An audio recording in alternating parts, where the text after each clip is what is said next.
The numbers are staggering.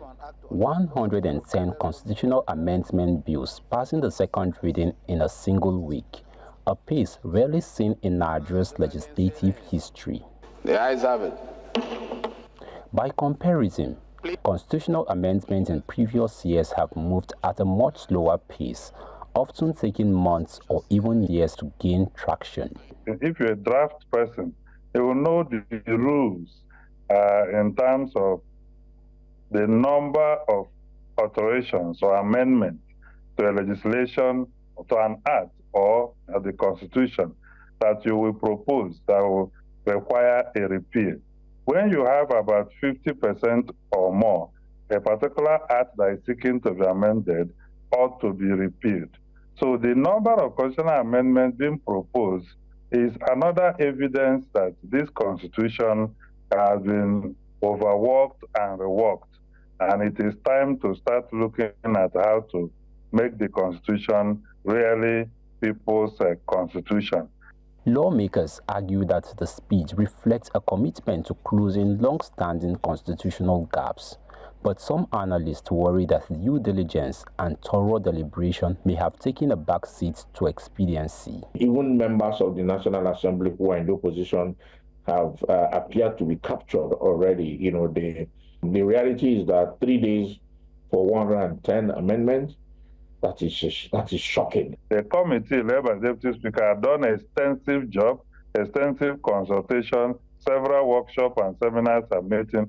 That is the only aspect that will make people like us who are professionals in that space admit that an assembly can pass 100 and something bills in just a week. One of the most controversial developments came when the House rescinded two key bills just a day after their passage. One seeking to remove constitutional immunity for the vice presidents, governors and their deputies, and another proposing death penalty for certain crimes. While the House defended the reversal as a move to allow more input from stakeholders, some suggest that external pressure may have influenced the decision. When bills are passed, sometimes those bills are passed in a hurry. Sometimes you don't even hear that those bills have ever come out at all. And when you finally hear that, oh, it's gone first and second reading and all that, the next thing you hear, somebody somewhere would have said, oh, that bill cannot go through. They will now find a way to either rescind their decision or to step it down. There are mixed reactions as to whether the broad range of amendments truly reflects the aspirations of Nigerians. What we have in Nigeria today is the government of the oligarchy, by the oligarchy, and for the oligarchy. We no longer have, what you and I would probably describe as democracy, which is the government of the people, by the people and for the people. Gender equity issue, adequate representation of women, issue of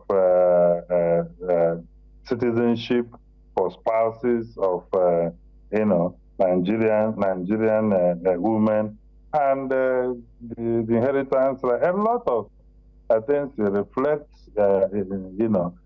With 110 bills now at the committee stage, policy analysts fear that many may face significant hurdles that could prevent them from advancing to the next phase of the constitutional review process. The existential hurdle has been that the state assemblies will not give thought on critical things that seem to alter the structure of governance or relationship.